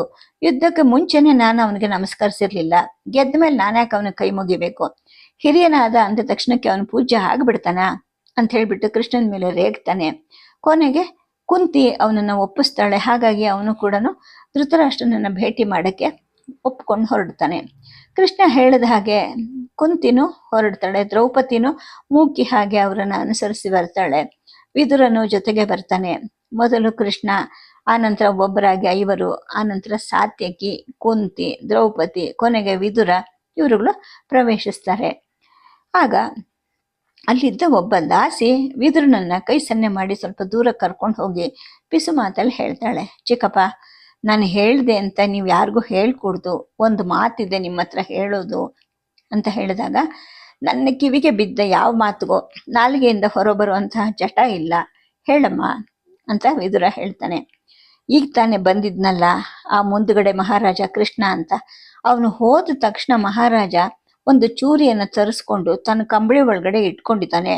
ಮಕ್ಕಳು ಸತ್ತು ಹೋದ ಸಿಟ್ಟಲ್ಲಿ ಕುಂತಿ ಮಕ್ಕಳಿಗೆ ಏನಾದ್ರೂ ಮಾಡಬಹುದು ಅಂತ ಆಕೆ ಹೇಳ್ತಾಳೆ. ವಿದುರ ನಿಶ್ಶಬ್ದವಾಗಿ ಹೆಜ್ಜೆ ಹಾಕ್ತಾ ಒಳಗಡೆ ಹೋಗ್ತಾನೆ. ಕೃಷ್ಣನ್ಗೆ ಕೈ ಸನ್ನೆ ಮಾಡಿ ಕರೆದು ಈ ವಿಚಾರವನ್ನ ಕಿವಿಯಲ್ಲಿ ಹೇಳ್ತಾನೆ. ಕೃಷ್ಣ ಹೋಗಿ ಧೃತರಾಷ್ಟ್ರನ ಬಲಭಾಗದ ಪಲ್ಲಂಗದ ಮೇಲೆ ಕೂತ್ಕೊಂತಾನೆ. ಎಡಭಾಗದಲ್ಲಿ ಕಣ್ಣು ಕಟ್ಕೊಂಡಿದ್ದ ಗಾಂಧಾರಿ ಕೂತಿರ್ತಾಳೆ. ಕೃಷ್ಣ ಹೇಳ್ತಾನೆ, ಮಹಾರಾಜ, ನಿನ್ನ ಐವರು ಮಕ್ಕಳು ಬಂದಿದ್ದಾರೆ, ಧರ್ಮಜ ಬಾ, ತಂದೆ ಕಾಲಿಗೆ ಎರಗು ಅಂತ ಹೇಳ್ತಾನೆ. ಧರ್ಮಜ ಬರ್ತಾನೆ, ಭಕ್ತಿಯಿಂದ ಎರಡು ಕಾಲನ್ನು ಮುಟ್ತಾನೆ. ಧೃತರಾಷ್ಟ್ರ ಮುಖವನ್ನು ತಬ್ಬಿ ಹಿಡಿದು ನೆತ್ತಿಯನ್ನು ಸವರಿ, ದೀರ್ಘಾಯು ಆಗು ಮಗು ಅಂತ ಅಂದ ನಂತರ ಅವನು ಆ ಕಡೆ ಹೋಗ್ತಾನೆ. ಭೀಮ ನೀನ್ ಬಾ ಅಂತ ಕೃಷ್ಣ ಕರೀತಾನೆ. ಆದ್ರೆ ಭೀಮ ತಕ್ಷಣ ಹೇಳೋದಿಲ್ಲ. ಕೃಷ್ಣನೇ ಹೋಗಿ ಅವನ ರಟ್ಟೆ ಹಿಡಿದು ಎಬ್ಬಿಸ್ತಾನೆ. ಮಹಾರಾಜ ನೀನು ಕ್ಷಮಿಸ್ತೀಯೋ ಇಲ್ವೋ ಅನ್ನೋ ಸಂಕೋಚದಿಂದ ಭೀಮ ಹಿಂದೆ ನಿಂತ್ಕೊಂಡಿದ್ದಾನೆ. ಅವನನ್ನ ನೀನು ಕ್ಷಮಿಸಿ ಆಲಂಗಿಸ್ಬೇಕು ಅಂತ ಹೇಳ್ಬಿಟ್ಟು ಹತ್ರ ಕರ್ಕೊಂಬಂದು ಕಾಲಿನ ಹತ್ರ ಬಾಗಿಸ್ತಾನೆ. ಧೃತರಾಷ್ಟ್ರನ ಎಡಗೈ ಭೀಮನ ಬೆನ್ನನ್ನ ಬಳಸುತ್ತೆ. ಕಂಬಳಿ ಒಳಗಡೆ ಹೋದ ಬಲಗೈ ವೇಗವಾಗಿ ಹೊರಗಡೆಗೆ ಬರುತ್ತೆ, ಅದು ಚೂರಿ ಜೊತೆಗೆ. ತಕ್ಷಣ ಕೃಷ್ಣ ಕೈ ಹಾಕಿ ಧೃತರಾಷ್ಟ್ರನ ಮಣಿಕಟ್ಟನ್ನ ಹಿಡ್ಕೊತಾನೆ. ಭೀಮ ಗಟ್ಟಿಯಾಗಿ ಕೂಕ್ಕೊಂತಾನೆ. ಕೃಷ್ಣ, ಈ ಮುದಿ ಹಾವಿನ ಯೋಗ್ಯತೆ ನಿನಗಿಂತ ನನಗೆ ಚೆನ್ನಾಗಿ ಗೊತ್ತು, ಅದಕ್ಕೆ ನಾನು ಬರಲ್ಲ ಅಂದಿದ್ದು ಅಂತ ಹೇಳ್ತಾನೆ. ಅಷ್ಟರಲ್ಲಿ ಎಲ್ಲರಿಗೂ ಏನ್ ನಡೀತು ಅನ್ನೋದು ಅರ್ಥ ಆಗುತ್ತೆ. ಧರ್ಮ, ಅರ್ಜುನ, ನಕುಲ, ಸಹದೇವ ಇವರು ನಡುಗ್ತಾರೆ. ಧೃತರಾಷ್ಟ್ರನ ಗಟ್ಟಿಯಾಗಿ ಕೂಕ್ಕೊಂತಾನೆ. ಕೃಷ್ಣ, ನೀನು ಕುಟಿಲಗಾರ ಅನ್ನೋದು ನನಗೆ ಗೊತ್ತಿತ್ತು. ನನ್ನ 100 ಜನ ಪುತ್ರರನ್ನು ಕೊಂದವನ ರಕ್ತವನ್ನ ಹರಿಸಿ ಸೇಡ್ ತೀರಿಸ್ಕೊಳ್ಳೋ ಅಧಿಕಾರ ನನಗಿದೆ. ಅಡ್ಡ ಬಂದ ನಿನಗೆ ನನ್ನ ಶಾಪ ಇರಲಿ. ಮಕ್ಕಳು ಸಾಯೋದಂದ್ರೇನು ಅಂತ ನಿನಗೆ ಗೊತ್ತಾ? 100 ಮಕ್ಕಳು, ನನ್ನ ರಕ್ತದಿಂದ ಹುಟ್ಟಿದ 100 ಮಕ್ಕಳನ್ನ ಇವನೊಬ್ಬನೇ ಕೊಂದನಂತೆ. ದುರ್ಯೋಧನ ಬದುಕ್ತಿ ಸತ್ತಿದ್ರೆ ಅವನನ್ನು ಇವನೇ ಕೊಂದಿರ್ತಾನೆ. ತೇಜೋಭಂಗದಿಂದ ಕೊಂದಿದ್ದಾನೆ. ನನ್ನನ್ನು ಕೈ ಬಿಡು ಅಂತ ಕಿರಿಚ್ಕೊಂತ ಕೂತಲ್ಲಿಂದ ಎದ್ದು ಮುಂದಕ್ಕೆ ನುಗ್ಗುತ್ತಾನೆ. ಕೃಷ್ಣ ಚೂರಿಯನ್ನ ಕಿತ್ತು ಹತ್ತಿರ ಇದ್ದ ವಿದುರನ ಕೈಗೆ ಕೊಡ್ತಾನೆ. ಸಂತೈಸೋ ದನಿಯಲ್ಲಿ ಹೇಳ್ತಾನೆ, ಮಹಾರಾಜ, ಭೀಮನನ್ನ ನೋಡೋಕೆ ನಿನಗೆ ಕಣ್ಣುಗಳಂತೂ ಇಲ್ಲ. ನಾನು ವರ್ಣಿಸ್ತೀನಿ ಕೇಳು. ಅವನ ಹಣೆ, ಕೆನ್ನೆ, ಗಲ್ಲ, ಎದೆ, ಭುಜ, ತೋಳು, ತೊಡೆ, ಕಾಲು ಎಲ್ಲ ಕಡೆನೂ ಗಾಯಗಳಾಗಿವೆ. ಕಿತ್ತಿದೆ, ಮತ್ತೆ ಗಾಯವಾಗಿ ರಕ್ತ ಹರಿದು ಒಣಗಿ ಮತ್ತೆ ಹರಿದು ಕಲೆಗಟ್ಟಿ ಒರಟು ಅಂದ್ರೆ ಒರಟಾಗಿದೆ. ಎಂತೆಂತಹ ಏಟು ಬಾಣಗಳ ಆಘಾತವನ್ನ ಈ ಜಡ್ಡು ಮೈ ಸಹಿಸಿದೆ. ನಿನ್ನ ದುರ್ಬಲ ಕೈಯ ಚೂರಿ ತಗುಲಿದ್ರು ಕೂಡ ಅವನ ದೇಹಕ್ಕೆ ಏನೂ ಆಗ್ತಾ ಇರಲಿಲ್ಲ. ಇನ್ನೊಂದು ಶಾರೆ ರಕ್ತ ಹೋಗ್ತಿತ್ತು ಅಷ್ಟೇ. ಆದ್ರೆ ಅದು ಚುರುಕ್ ಅಂದ ತಕ್ಷಣ ಅವನು ನಿನ್ನನ್ನು ಅಪ್ಪಳಿಸಿ ಕೊಂದು ಬಿಡ್ತಿದ್ದ. ಅವನ ಸ್ವಭಾವನೇ ಅದು. ನಾನು ಅವನನ್ನ ಉಳಿಸ್ಲಿಲ್ಲ, ನಿನ್ನನ್ನು ನಾನು ಉಳಿಸಿದ್ದು ಅಂತ ಹೇಳ್ತಾನೆ. ಧೃತರಾಷ್ಟ್ರ ಪಲ್ಲಂಗದ ಮೇಲೆ ಕುಕ್ಕರಿಸಿ ಕೂತ್ಕೊಳ್ತಾನೆ. ಆ ನಂತರ ಇದ್ದಕ್ಕಿದ್ದ ಹಾಗೆ ಗಟ್ಟಿಯಾಗಿ ಅಳ್ತಾನೆ. ಹುಟ್ಟಿನಿಂದಲೇ ಕುರುಡಾಗಿ ಎಳ್ಕೊಂಡಿದ್ದಂತಹ ವಿಕಾರವಾದ ಕಣ್ಣುಗಳಿಂದ ನೀರು ಸುರಿಸ್ತಾ ಒಂದೇ ಸಮನೆ ಬಿಕ್ಕುತ್ತಾನೆ. ಆವೇಗ ಸ್ವಲ್ಪ ಹಿಡಿತಕ್ಕೆ ಬಂದ ಮೇಲೆ ಹೇಳ್ತಾನೆ, ಕೃಷ್ಣ, ಹೇಗಾದ್ರೂ ಮಾಡಕ್ಕೆ ಹೇಳು ಭೀಮನಿಗೆ, ಹಾಗಾದ್ರೂ ಮಾಡಕ್ಕೆ ಹೇಳು. ಅವ್ನು ನನ್ನ ಕೊಂದೇ ಬಿಡ್ಲಿ. ನಾನು 100 ಮಕ್ಕಳನ್ನ ಕಳ್ಕೊಂಡಿದ್ದೀನಿ ಅಂತ ದುಃಖಿಸ್ತಾನೆ. ಆಗ ಗಾಂಧಾರಿಗೆ ಕೃಷ್ಣ ಹೇಳ್ತಾನೆ, ಗಾಂಧಾರಿ, 100 ಮಕ್ಕಳನ್ನ ಕಳ್ಕೊಂಡ ನೀನು ಪಾಂಡವರನ್ನ ಕ್ಷಮಿಸ್ಬಲ್ಲಿಯಾ? ಯುದ್ಧ ಬೇಕು ಅಂತ ಅವ್ರೇನು ಕೇಳಿರ್ಲಿಲ್ಲ. ನಿಜ ಹೇಳು. ನಿನ್ನ 100 ಮಕ್ಕಳನ್ನ ಅಂತ ಪಲ್ಲಂಗದ ಆ ಕಡೆ ಹೋಗಿ ಅವಳ ಕೈ ಹಿಡಿದು ಪಕ್ಕದಲ್ಲಿ ಕೂತ್ಕೊಂಡು ಹೇಳ್ತಾನೆ, ನೋಡು, ನಾನು ನಿನ್ನ ಹಿರಿಯ ದುರ್ಯೋಧನನಿಗಿಂತ 2 ವರ್ಷಕ್ಕೆ ಚಿಕ್ಕವನು. ನೀನು ನನ್ನನ್ನು ಕ್ಷಮಿಸ್ಬೇಕು ಅಂತ ಹೇಳ್ತಾನೆ. ಆಗ ಗಾಂಧಾರಿ ಅಳೋದಿಲ್ಲ, ಗಂಭೀರವಾಗಿ ಕೂತಿರ್ತಾಳೆ. ಆ ನಂತರ ನಿಧಾನವಾಗಿ ಹೇಳ್ತಾಳೆ, 100 ಮಕ್ಕಳು ಅನ್ನೋದು ಮಹಾರಾಜನದು, ಇದು ಅವನ ಲೆಕ್ಕ. ಈ ಗಾಂಧಾರಿ ಅನ್ನಿಸ್ಕೊಂಡ ದಾಸಿ ಹೆತ್ತಿರೋದು ಬರೀ 14 ಜನನ್ನ, ಜೊತೆಗೆ ಒಬ್ಬ ಅಳಿಯನು ಸತ್ತಿದ್ದಾನೆ. ನನ್ನ ದುಃಖ ಸಣ್ಣದು, ಮಹಾರಾಜನಷ್ಟು ದೊಡ್ಡದಲ್ಲ ನಂದು. ನನಗೆ ಹೋಗಿರೋದು 14 ಜನ ಮಾತ್ರ ಅಂತಾಳೆ. ನನ್ನ ಶಾಪಕ್ಕೆ ಶಕ್ತಿ ಇಲ್ದಿರಬಹುದು ಅಂತ ಧೃತರಾಷ್ಟ್ರ ಹೇಳ್ತಾನೆ. ಈ ದೇವಿಯ ಒಂದು ನಿಟ್ಟುಸಿರು ಸಾಕು, ಕುಂತಿ ಮಕ್ಕಳನ್ನ ಕೊಚ್ಕೊಂಡು ಹೋಗುತ್ತೆ ಅಂತಾನೆ. ಆಗ ಕೃಷ್ಣ ಹೇಳ್ತಾನೆ, ದೇವಿ ಗಾಂಧಾರಿ, ನಿನ್ನ ಕೈಯಲ್ಲಿ ಒಂದು ಆಪ್ತ ವಿಷಯವನ್ನ ಮಾತಾಡಬೇಕು ಅಂತ ಬಹಳ ದಿನದಿಂದ ನನಗೆ ಆಸೆ ಇದೆ. ನೀನು ನಿಜ ಹೇಳೋದಾದ್ರೆ ಕೇಳ್ತೀನಿ. ಏನನ್ನು ಮುಚ್ಚಿಡದೆ ನಿಜ ಹೇಳ್ಬಿಡೋ ಕಾಲ ಜೀವನದಲ್ಲಿ ಒಮ್ಮೆ ಆದ್ರೂ ಬರಬೇಕು. ನಿನಗೆ ಈಗ ಆ ಮನಸ್ಥಿತಿ ಬಂದಿದೆ ಅಂತ ನನಗನ್ಸುತ್ತೆ, ಹೇಳ್ತೀಯಾ ಅಂತ ಕೃಷ್ಣ ಕೇಳಿದಾಗ, ಏನ್ ಕೇಳು ಅಂತ ಗಾಂಧಾರಿ ಹೇಳ್ತಾಳೆ. ಬೇಕಾದ್ರೆ ನಾನು ನೀನಿಬ್ಬರೇ ಒಂದು ಕೋಣೆಗೆ ಹೋಗಿ ಮಾತಾಡೋಣ ಅಂತ ಕೃಷ್ಣ ಹೇಳ್ತಾನೆ. ಏನು ಅಂತ ಮೊದಲು ಹೇಳು ಅಂತ ಗಾಂಧಾರಿ ಹೇಳಿದಾಗ ಕೃಷ್ಣ ಹೇಳ್ತಾನೆ, ನೋಡು, ಮಹಾರಾಜ ಅಂತೂ ಕುರುಡನಾಗೆ ಹುಟ್ಟಿದ್ದ, ಆದ್ರೆ ನೀನ್ ಯಾಕೆ ಹೀಗೆ ಕಣ್ಣು ಕಟ್ಟಿಸ್ಕೊಂಡೆ ಅಂತ ಕೇಳಿದಾಗ ಧೃತರಾಷ್ಟ್ರ ಹೇಳ್ತಾನೆ, ಅವಳು ಮಹಾಪತಿವ್ರತೆ, ಗಂಡನ್ಗಿಲ್ದೇ ಇರೋ ದೃಷ್ಟಿ ಭಾಗ್ಯ ತನಗೆ ಬೇಡ ಅಂತ ಅವಳು ಕಣ್ಣಿಗೆ ಕಟ್ಕೊಂಡ್ಳು ಅಂತ ಧೃತರಾಷ್ಟ್ರ ಹೇಳ್ತಾನೆ. ಕೃಷ್ಣ ಹೇಳ್ತಾನೆ, ಮಹಾರಾಜ ಆಕೆನೇ ಹೇಳಲಿ, ಅವಳ ಅಂತರಂಗ ನುಡಿಲಿ, ಸ್ವಲ್ಪ ತಾಳು ಅಂತ ಹೇಳ್ತಾನೆ. ಆಗ ಗಾಂಧಾರಿ ಕೇಳ್ತಾಳೆ, ಕೃಷ್ಣ, ನಿಜ ಹೇಳಿದ್ರಿಂದ ಏನು ಬರುತ್ತೆ ಅಥವಾ ಏನು ಸಿಗತ್ತೆ ಅಂತ ಕೇಳಿದಾಗ, ಭ್ರಮೆ ಕಳೆಯುತ್ತೆ, ಅದರಿಂದ ಶಾಂತಿನೂ ಸಿಕ್ಕತ್ತೆ. ಆದ್ದರಿಂದ ನೀನು ಹೇಳಲೇಬೇಕು. ಬೇಕಾದರೆ ನಿನ್ನನ್ನು ನಾನೊಬ್ಬನೇ ಬೇರೆ ಕೋಣೆಗೆ ಕರ್ಕೊಂಡು ಹೋಗ್ತೀನಿ, ಇಲ್ಲಾಂದರೆ ಇವರನ್ನೇ ಎಲ್ಲ ಹೊರಗೆ ಕಳಿಸ್ಲಾ ಅಂತ ಕೇಳಿದಾಗ ಗಾಂಧಾರಿ ಒಂದು ಕ್ಷಣ ಮೌನವಾಗ್ತಾಳೆ. ನೆಲದ ಚಾಪೆ ಮೇಲೆ ಕೂತವರೆಲ್ಲರೂ ನಿಶ್ಶಬ್ದವಾಗಿ ಕೂಡ್ತಾರೆ. ಮದುವೆ ನಿಶ್ಚಯ ಆದ ನಂತರ ನೀನು ಹೀಗೆ ಕಣ್ಣು ಕಟ್ಕೊಂಡ್ಯಾ ಅಂತ ಕೃಷ್ಣ ಕೇಳಿದಾಗ, ಆ ಮಾತು ಹೋಗ್ಲಿ ಬಿಡು ಕೃಷ್ಣ ಅಂತ ಗಾಂಧಾರಿ ದುಃಖಿತಳಾಗಿ ಹೇಳ್ತಾಳೆ. ಆದರೂ ಹೇಳು ತಾಯಿ, ಸಮಾಧಾನ ಮಾಡ್ಕೊಂಡು ಹೇಳು ಅಂತ ಕೃಷ್ಣ ಅಂತಃಕರಣ ತಟ್ಟೋ ಧ್ವನಿಯಲ್ಲಿ ಒತ್ತಾಯಿಸ್ತಾನೆ. ಆಗ ಆಕೆ ಹೇಳ್ತಾಳೆ, ಮದುವೆ ನಿಶ್ಚಯ ಆಯಿತು ಕೃಷ್ಣ, ನಾನು ಬೇಡ ಅಂದರೂ ನಿಶ್ಚಯ ಆಯಿತು. ಮನೆಯನ್ನು ಬಿಟ್ಟು ಕದ್ದು ಓಡು ಹೋಗುವಂಥ ಯೋಚನೆಯನ್ನು ನಾನು ಮಾಡಿದೆ. ನಾನು ಓಡ್ ಹೋಗಿದ್ರು ಕೂಡ ನನ್ನ ತಂದೆ ಬೇಕು ಅಂತಲೇ ಮಗಳನ್ನ ಮುಚ್ಚಿಟ್ಟಿದ್ದಾನೆ ಅಂತ ಹೇಳಿಬಿಟ್ಟು ಭೀಷ್ಮನ ಸೈನಿಕರು ನಮ್ಮೂರನ್ನು ಸುಟ್ಬಿಡ್ತಾ ಇದ್ರು. ಹಾಗಾಗಿ ನನ್ನಿಂದಾಗಿ ನಮ್ಮ ಊರು ಹಾಳಾಗಬಾರ್ದು ಅಂತ ನಾನು ಓಡ್ ಹೋಗಲಿಲ್ಲ. ನೀನು ಕೂಡ ಬಹಳ ದೇಶ ಸುತ್ತಿದೀಯಂತೆ, ನನ್ನ ಗಾಂಧಾರ ದೇಶವನ್ನು ನೋಡಿದೀಯಾ ಅಂತ ಆಕೆ ಕೇಳ್ತಾಳೆ. ಕೃಷ್ಣ ಹೇಳ್ತಾನೆ, ನೋಡಿದ್ದೀನಿ, ಸುಂದರವಾದ ಬೆಟ್ಟಗಳು ಸದಾ ಹಸಿರು ಗಿಡಗಳಲ್ಲಿವೆ ಅಂದಾಗ ನೀಲ ಆಕಾಶ, ಎಲ್ಲ ಋತುಗಳಲ್ಲೂ ಹೂ ಬಿಡುವಂತಹ ಒಂದಿಲ್ಲೊಂದು ಗಿಡಬಳ್ಳಿಗಳಿವೆ, ಸಿಹಿಯಾದ ನೀರು, ಕಾಡಿನ ಹಣ್ಣುಗಳು, ಸೆಕೆನೆ ಇಲ್ದಿರುವಂತಹ ಹವೆ, ಅಂತಹ ಸುಂದರವಾದ ದೇಶ ಬೇರೆ ಆದ್ರೆ ಇದೆಯಾ ಅಂತ ಗಾಂಧಾರಿ ಕೇಳ್ತಾಳೆ. ಇಲ್ಲ ಅಂತ ಕೃಷ್ಣ ಹೇಳ್ತಾನೆ. ಆಗ ಆಕೆ ಹೇಳ್ತಾಳೆ, ನಾವು ಬಡವರು, ಈ ಕಡೆಯಂತೆ ಮಟ್ಟಸವಾದ ನೆಲ ನಮಗಿಲ್ಲ, ಗಾಡಿ ಗಾಡಿ ಬೆಳೆಯುವಂತಹ ಸಾರನು ಕೂಡ ಇಲ್ಲ, ಲೋಹ ಬಂಗಾರಗಳ ಸಂಪತ್ತೂ ಇಲ್ಲ. ಬೆಟ್ಟಗಳ ನಾಡಿನಲ್ಲಿ ಇವೆಲ್ಲ ಎಲ್ಲಿ ಬರಬೇಕು ಕೃಷ್ಣ? ಸಂಪತ್ತಿಲ್ಲದೆ ಇರೋ ಕಡೆ ದೊಡ್ಡ ಸೈನ್ಯನಾದ್ರೂ ನಾವು ಯಾಕೆ ಇಟ್ಕೊಂತೀವಿ? ಆದ್ರೆ ಈ ಭೀಷ್ಮ ದೊಡ್ಡ ಸೈನ್ಯವನ್ನ ಕಳಿಸ್ದ, ಜೊತೆಗೆ ಗಾಡಿಗಟ್ಲೆ ದಿನಸಿ ಧಾನ್ಯಗಳು, ಲೋಹದ ಪಾತ್ರೆಗಳು, ಬಂಗಾರದ ಆಭರಣಗಳು, ಇವೆಲ್ಲ ಮೈತ್ರಿ ಸೂಚಕವಾಗಿರಿ ತಂದಿರೋವು. ನೀವು ನನ್ನ ಕುರುಡು ಮಗನಿಗೆ ಹೆಣ್ಣು ಕೊಡ್ದಿದ್ರೆ ನಮ್ಮ ಸೈನ್ಯನೂ ಇದೆ, ಅದು ಭಯಸೂಚಕ. ನಮ್ಮಪ್ಪನಿಗೆ ಇದೆಲ್ಲ ನೋಡಿ ಭಯನೂ ಆಯಿತು, ಲೋಭನೂ ಹುಟ್ಕೊಂತು. ಲೋಭ ಇಲ್ಲದೆ ಇದ್ದಿದ್ರೆ ಸೈನ್ಯಕ್ಕೆ ಹೆದರ್ಬೇಕಾಗಿರ್ಲಿಲ್ಲ ಅಪ್ಪ. ಬೆಟ್ಟಗುಡ್ಡವರು ಅವತ್ತು ಕೂತು ಕಿರುಕುಳ ಕೊಡೋಕ್ಕೆ ಶುರು ಮಾಡಿದ್ರೆ ಬಯಲು ಸೀಮೆಯ ಸೈನ್ಯ ಎಷ್ಟು ದಿನ ನಿಲ್ಲಬಹುದು? ಅದು ಅಷ್ಟು ದೂರದಿಂದ ಬಂದು ನಿಲ್ತಿತ್ತ ಹೇಳು ಕೃಷ್ಣ ಅಂತ ಗಾಂಧಾರಿ ಹೇಳ್ತಾಳೆ. ಖಂಡಿತ ಸಾಧ್ಯ ಇಲ್ಲ ಅಂತ ಕೃಷ್ಣ ಹೇಳ್ತಾನೆ. ಗಾಂಧಾರಿ ಮಾತು ಮುಂದುವರಿಸ್ತಾಳೆ. ಆದರೆ ಅಪ್ಪ ಲೋಭಕ್ಕೆ ಪಕ್ಕಾದ. ಅವನ ಎದುರುಗಡೆಗೆ ನಾನು ಹೊತ್ತಿದ್ದಂತಹ ಮೇಲು ವಸ್ತ್ರದ ಒಂದು ಸೆರಗನ್ನ ಸರ್ರಂತ ಗೀಳಿ ಕುರುಡನಿಗೆ ಕೊಡೋದಾದ್ರೆ ನಾನು ಅವನ ಮುಖವನ್ನೇ ನೋಡೋದಿಲ್ಲ ಅಂತ ಹೇಳ್ಬಿಟ್ಟು 2 ಕಣ್ಣುಗಳನ್ನು ಕಟ್ಕೊಂಡೆ. ಆಗ್ಲೂ ಕೂಡ ನಮ್ಮ ಅಪ್ಪನ ಅಂತಃಕರಣ ಜಾಗೃತ ಆಗ್ಲಿಲ್ಲ. ಹುಡುಗಿ ಮೊಂಡತನ 4 ದಿನದಲ್ಲಿ ಸರಿಯಾಗುತ್ತೆ ಅಂತ ಭಾವಿಸ್ದ ಅಂತ ಕಾಣುತ್ತೆ. ಹಾಗೇನೆ ಮೇನೆ ಹತ್ಸಿ ಕಳಿಸ್ದ. ಬೆಟ್ಟಗಳ ನಾಡು ಕಳೆದ ಮೇಲೆ ರಥದಲ್ಲಿ ಕೂರಿಸಿದ್ರು. ನನ್ನ ಜನ್ಮದಲ್ಲಿ ನನ್ನ ರಥವನ್ನು ನೋಡಿರ್ಲಿಲ್ಲ. ಆ ನಂತರ ಕೂತ್ರು ಕೂಡ ನಾನು ನೋಡ್ಲಿಲ್ಲ ಕೃಷ್ಣ. ನಾನು ಎಷ್ಟು ಲಕ್ಷಣವಾಗಿದ್ದೆ ಗೊತ್ತಾ? ಸ್ವಲ್ಪನೂ ಬಗ್ಗಡ ಇಲ್ಲದೆ ಇರೋ ನಮ್ಮ ಬೆಟ್ಟದ ಬುಡದ ತಿಳಿನೀರಿನಲ್ಲಿ ನನ್ನನ್ನು ನಾನು ನೋಡ್ಕೊಂಡು ಹಿಗ್ತಾ ಇದ್ದೆ.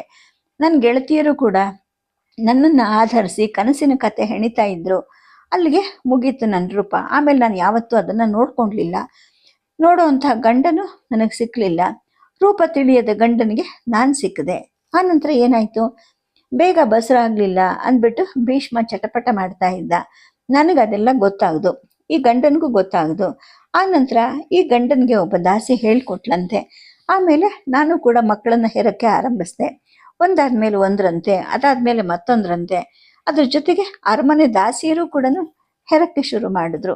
100 ಅಂತ ಅಂತಾರೆ. ಯಾರಿಗೆ ಗೊತ್ತು? ಹಂದಿ ಮರಿಗಳ ಸಂಖ್ಯೆ ಥರ.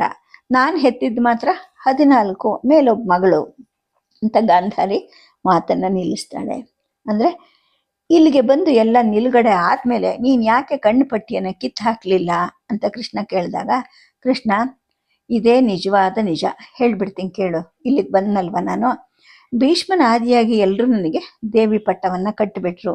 ಎಂತಹ ಮಹಾಸಾಧ್ವಿ ಈಕೆ, ಗಂಡನಿಗಿಲ್ದೇ ಇರುವಂತಹ ದೃಷ್ಟಿ ಭಾಗ್ಯ ತನಗೂ ಬೇಡ ಅಂತ ಕಣ್ಪಟ್ಟಿ ಕಟ್ಕೊಂಡಿದ್ದಾಳೆ. ಮಹಾಪತಿವ್ರತೆ, ಅವಳು ಕಾಲಿಟ್ಟ ಜಾಗ ಪಾವನ, ಅವಳು ವಾಸಿಸೋ ನಾಡಲ್ಲಿ ಸಂಪತ್ತು ಉಕ್ಕುತ್ತೆ. ಈ ಥರ 1, 2 ಎಲ್ಲರೂ ಹೊಗಳ್ತಾ ಇದ್ರು. ಮೊದಲು ನನಗೆ ರೇಗ್ತಿತ್ತು. ಆಮೇಲೆ ಹೊಗಳಿಕೆ ರುಚಿ ಕೂಡ ನನಗೆ ಹತ್ತಿತು ಅಂತ ಕಾಣುತ್ತೆ. ಆ ದೇವಿ ಪಟ್ಟ ಕಳ್ಕೊಳ್ಳೋಕೆ ನನ್ನ ಮನಸ್ಸು ಬರಲಿಲ್ಲ. ನಾನಿರೋ ನಾಡಲ್ಲಿ ಸಂಪತ್ತು ಹರಿಯುತ್ತೆ, ನಾನಿದ್ದ ಕಡೆ ಜಯ ಉಕ್ಕುತ್ತೆ ಅನ್ನೋ ನಂಬಿಕೆ ಬೆಳೀತಾ ಹೋಯ್ತು. ಬೆಳೆದು ಅದೇ ನಂಬಿಕೆ ಗಟ್ಟಿ ಆಯಿತು. ಈ ಯುದ್ಧದಲ್ಲಿ ನನ್ನ ಮಕ್ಕಳು, ಮೊಮ್ಮಕ್ಕಳು, ಅಳಿಯ ಎಲ್ಲರೂ ಸತ್ರು. ಅಷ್ಟು ದೊಡ್ಡ ಸೈನ್ಯ ನಾಶನೂ ಆಯಿತು. ಈಗ ಅರಮನೆಯಲ್ಲಿ ತಿನ್ನಕ್ಕೂ ಕೂಡ ದಿಕ್ಕಿಲ್ದಂಗಾಗಿದೆ. ಕೃಷ್ಣ, ನಿಂಗೆ ನಿಜ ಗೊತ್ತಿದೆಯೋ ಇಲ್ಲೋ ಗೊತ್ತಿಲ್ಲ, ಮೊನ್ನೆ ಯುದ್ಧರಂಗದಿಂದ ಹಿಂತಿರುಗಿರೋ ಸೊಸೆಯರಿಗೆ ಕೂಡ ಊಟ ಇಲ್ಲ. ನಾವು ಕೂಡ ಊಟ ಮಾಡಿ 4 ದಿನ ಆಗಿದೆ. ನಾನಿದ್ದ ಜಾಗ ಪಾವನವೇ ಅನ್ನೋದಾದರೆ ಈ ಬವಣೆ ನಮ್ಗೆ ಯಾಕೆ ಬರಬೇಕಿತ್ತು? ನಾನು ಕಣ್ಣು ಕಟ್ಟಿಕೊಂಡು ನಿಜವಾದ ಕಾರಣವನ್ನು ನಾನೇ ಮರೆತು ಈ ಹಸ್ತಿನಾವತಿಯ ಅರಮನೆಯವರು ಆರೋಪಿಸಿದ ಪಾವನತೆಯಲ್ಲಿ ಮುಳುಗ್ಬಿಟ್ಟಿದ್ದೆ. ಈ ಯುದ್ಧದಲ್ಲಿ ನಿಜ ಮರುಕಳಿಸ್ತು. ಇದೇ ಸಮಯದಲ್ಲಿ ನೀನು ನನ್ನ ಮನಸ್ಸನ್ನು ತಟ್ಟಿ ಕೇಳಿದೆ. ಇದುವರೆಗೂ ನನ್ನ ಮಕ್ಕಳಲ್ಲಿ ಯಾರು ಕೂಡ, ಅಮ್ಮ ನೀನು ಯಾಕೆ ಹೀಗೆ ಕುರುಡಿಯಾಗಿದೆಯಾ, ನಮ್ಮನ್ನು ನೋಡೋಕ್ಕಾದ್ರೂ ಕಣ್ಣು ಬಿಡು ಅಂತ ನೀನು ಇವಾಗ ನನ್ನ ಕೈ ಹಿಡಿದು ಕೇಳಿದ್ಯಲ್ಲ, ಆ ಥರ ಯಾರೂ ಕೇಳಲಿಲ್ಲ. ಹೆಣ್ಮಗಳು ಕೂಡ ಕೇಳಲಿಲ್ಲ. ತಾಯಿಯ ಕುರುಡಿನ ಮೇಲೇ ಪಾವನತೆ ನಿಂತಿದೆ ಅಂತ ಹೇಳ್ಬಿಟ್ಟು ಎಲ್ಲರೂ ಕಾಲು ಮುಟ್ಟಿ ನಮಸ್ಕರಿಸ್ತಾ ಇದ್ರು ಅಂತ ಹೇಳ್ಬಿಟ್ಟು ಗಾಂಧಾರಿ ಸುಮ್ಮನಾಗ್ತಾಳೆ. ಕೋಣೆಯಲ್ಲೆಲ್ಲ ಕಡೆ ನಿಶ್ಶಬ್ದ ತುಂಬಿರುತ್ತೆ. ಧೃತರಾಷ್ಟ್ರ ಗೋಡೆಗೆ ಹೊರಕೊಂಡು ಕಾಲು ಚಾಚಿ ಕೂತಿರ್ತಾನೆ. ಸ್ವಲ್ಪ ಹೊತ್ತಿನ ನಂತರ ಕೃಷ್ಣ ಕೇಳ್ತಾನೆ, ಅಮ್ಮ, ಅಂದರೆ ನೀನು ಗಾಂಧಾರವನ್ನು ಬಿಟ್ಟು ಬೇರೆ ಭೂಮಿಯನ್ನು ನೋಡಿಲ್ಲ, ಬೇರೆ ಜನರನ್ನು ನೋಡಿಲ್ಲ, ನಿನ್ನ ಹೊಟ್ಟೆಯಿಂದ ಮಗು ಹುಟ್ಟಿದಾಗ ಅದನ್ನಾದರೂ ನೋಡೋ ಬಯಕೆ ನಿನಗಾಗಲಿಲ್ವೇ ಅಂತ ಕೇಳಿದಾಗ ಆಕೆ ಹೇಳ್ತಾಳೆ, ಮಕ್ಕಳದೇನಿದ್ರು ಸ್ಪರ್ಶ ಸುಖ ನೋಡೋ ಆಸೆ ಆಗದೆ ಇರಲಿಲ್ಲ. ಆದರೆ ನನಗೆ ಪಾವನತಿದೆ ಭ್ರಾಂತಿ ಇತ್ತು, ದೇವಿಯ ಪಟ್ಟದ ಲೋಭ ಇತ್ತು. ಕೃಷ್ಣ, ಭಮೆಗಿರೋ ಶಕ್ತಿ ನಿಜಕ್ಕಿರುತ್ತಾ? ಗಂಡನನ್ನು ನೋಡ್ತಿದ್ರೆ ಬೇಡ, ಮಕ್ಕಳನ್ನು ಕೂಡ ಒಂದ್ಸಲನೂ ನೋಡಲಿಲ್ಲ. ಹುಟ್ಟಿದ ನಂತರ ತಬ್ಬಿಕೊಂಡು ಮೊಲೆ ಕೊಡಿಸ್ತಿದ್ದೆ. ಇಲ್ಲೋಡು, ಪ್ರಾಯದಲ್ಲಿ ನಾನು ಕಟ್ಕೊಳ್ಳೋಕ್ಕೆ ಮೊದಲು ಗಟ್ಟಿಯಾಗಿದ್ದಂತಹ ನನ್ನ ಎದೆಗಳು ಅಷ್ಟು ಮಕ್ಕಳಿಗೂ ಹಾಲು ಕುಡಿಸಿ ಇಳಿದು ಜೋತು ಬಿದ್ದು ಹೋಗಿವೆ. ಅಷ್ಟೇ ಯಾಕೆ, ಆಮೇಲೆ ಬೆಳೆಯೋ ವಯಸ್ಸು ಬಂದ ಮೇಲೆ ಮಕ್ಕಳಿಗೆ ಕುರುಡಿ ತಾಯಿ ಜೊತೆ ಯಾಕೆ ಬೇಕು ಹೇಳು? ಯಾವ ಕಥೆನ ನಾನು ಹೇಳಬಲ್ಲೆ? ನನ್ನ ಗಾಂಧಾರ ದೇಶದ ಬೆಟ್ಟ, ಗುಡ್ಡ, ಝರಿ, ಹೊಳೆಗಳ ನೆನಪನ್ನು ಬಿಟ್ಟರೆ ನನಗೆ ಬೇರೆ ಏನೂ ಗೊತ್ತಿಲ್ಲ. ಈ ಹಸ್ತಿನಾವತಿಯ ಸುತ್ತಮುತ್ತಣದ ನದಿ, ಹೊಲ, ಜನಗಳ ವಿಷಯ ನನಗೆ ಹೇಳಕ್ಕೆ ಸಾಧ್ಯನಾ? ಏಕೆಂದರೆ ನಾನು ಯಾವುದು ನೋಡೇ ಇಲ್ಲ. ಇನ್ನು ದಾಸಿಯರೇ ಅವ್ರಿಗೆ ಹೆಂಡ್ರು ತಾಯಿರು ಕೂಡ ಆದರು. ನನ್ನ ಗಂಡನಿಗೆ ದಾಸಿಯರೇ ಹೆಂಡ್ರಾದ್ರಂತೆ. ಮಕ್ಕಳು ಬೆಳೆದ ಮೇಲೆ ಅವ್ರಿಗೂ ಹೆಂಡ್ರು ಬಂದರು, ದಾಸಿಯರು ಬಂದರು. ರಾಜ್ಯ ಬಂತು, ಅಧಿಕಾರ ಬಂತು, ಮಂತ್ರಾಲೋಚನೆಯ ಕಾರ್ಯಭಾರ ಬಂತು. ಇನ್ನು ಈ ಕುರುಡಿ ತಾಯಿ ಕತ್ತಲಲ್ಲಿ ಒಂಟಿ ಆದ್ಲು. ತನ್ನ ಪ್ರಾಯ ಕುಗ್ಗದ ಮೇಲೆ ನನ್ನ ಗಂಡ ನನ್ನನ್ನು ಮಾತಾಡ್ಸಕ್ಕೆ ಶುರು ಮಾಡ್ದ. ಯುದ್ಧ ಆರಂಭವಾಗಿ ಆತಂಕ ಹೆಚ್ಚಿದ ಮೇಲೆ ಸದಾ ನನ್ನ ಜೊತೆಲಿ ಇದ್ದಾನೆ. ಮಕ್ಕಳಿಂದ ಆಗಾಗ ಸಿಕ್ತಿದ್ದು ಪೂಜ್ಯತೆಯ ಅಲ್ಲ, ಪಾವನತೆಯ ಪಾದಸ್ಪರ್ಶ ಸೇವೆ ಮಾತ್ರ. ಸೊಸೆಯರಿಂದ, ದಾಸಿಯರಿಂದ ಕೂಡ ಅದು ಸಿಕ್ತಿತ್ತು. ನನ್ನ ಗಂಡನನ್ನ ಕಾಮ ಕೇಳಿಗೆ ಎಳುತ್ತಿದ್ದ ದಾಸಿಯರು ಕೂಡ ಆಗಾಗ ನನ್ನ ಕಾಲು ಮುಟ್ತಿದ್ರು. ಅದು ಹೋಗ್ಲಿ ಬಿಡು, ಹೆತ್ತಿದ್ದು ಆಯ್ತು, ಹಾಲು ಉಡಿಸಿದ್ದು ಆಯ್ತು, ಅವರು ಬೆಳೆದ್ರು, ಅವ್ರು ಹೇಳಿದ್ದು ನ್ಯಾಯ ಅಂತಲೇ ನಾನು ನಂಬಿದೆ. ಅವರು ಮಾತ್ರನೇ ಅಲ್ಲದೆ ಪ್ರಪಂಚವನ್ನು ಅರಿಯೋ ಬೇರೆ ದಾರಿ ನನಗೆ ಎಲ್ಲಿತ್ತು? ಬೆಳೆದ್ರು, ಯುದ್ಧ ಮಾಡಿದ್ರು, ಸತ್ರು. ಬದುಕಿದ್ದಾಗ ಅವ್ರ ರೂಪವನ್ನು ನಾನು ನೋಡಲಿಲ್ಲ. ನನ್ನ ಮಕ್ಕಳು ನನ್ನಂತನೇ ಅಂದವಾದ ರೂಪನವರು ಅಂತ ಕೇಳ್ಪಟ್ಟೆ. ದಾಸಿಯರು ಹೇಳ್ತಾ ಇದ್ರು. ಬಹುಶಃ ನನ್ನನ್ನು ಮೆಚ್ಚಿಸ್ಲಿಕ್ಕೆ ಅಂತ ಅವ್ರು ಸುಳ್ಳು ಹೇಳ್ತಿದ್ರೋ ಏನೋ ಗೊತ್ತಿಲ್ಲ. ಕೃಷ್ಣ, ನೀನು ನಿಜ ಹೇಳು, ದುರ್ಯೋಧನ, ದುಶ್ಯಾಸನ, ದುರ್ಮರ್ಷಣ, ದುರ್ಮುಖ ಇವ್ರುಗಳು ಲಕ್ಷಣವಾಗಿದ್ರ? ನನ್ನ ಮಗಳು ಸುಂದರಿನ? ಗಾಂಧಾರಿ ಈ ಥರ ಪ್ರಶ್ನೆಗಳನ್ನು ಕೇಳ್ಕೊಂಡು ಹೋಗ್ತಾ ಇರ್ತಾಳೆ. ಉತ್ತರವನ್ನು ನಿರೀಕ್ಷಿಸೇನೆ ಅವಳು ಕೇಳೋದಿಲ್ಲ. ಮಕ್ಕಳ ಕಣ್ಣೆದುರಿಗೆ ತಾಯಿ ಸಾಯ್ಬೇಕು. ಆದರೆ ನೋಡು, ನನಗಿಂತ ಮುಂಚೆ ನನ್ನ ಮಕ್ಕಳು ಸತ್ರು. ಹೆತ್ತದ್ದು, ಹಾಲು ಕುಡಿಸಿದ್ದು, ಸತ್ತ ಸುದ್ದಿ ಕೇಳಿದ್ದು ಇವೆಲ್ಲ ಇಷ್ಟೇನೆ. ನಾನು ಒಮ್ಮೆನೂ ಅವರನ್ನು ನೋಡಲಿಲ್ಲ ಅಂತ ಗಾಂಧಾರಿ ನಿಟ್ಟುಸಿರನ್ನು ಬಿಡ್ತಾಳೆ. ಸದ್ಯಕ್ಕೆ ಕಥೆಯನ್ನು ನಿಲ್ಲಿಸಿರ್ತೀನಿ. ನಮಸ್ಕಾರ.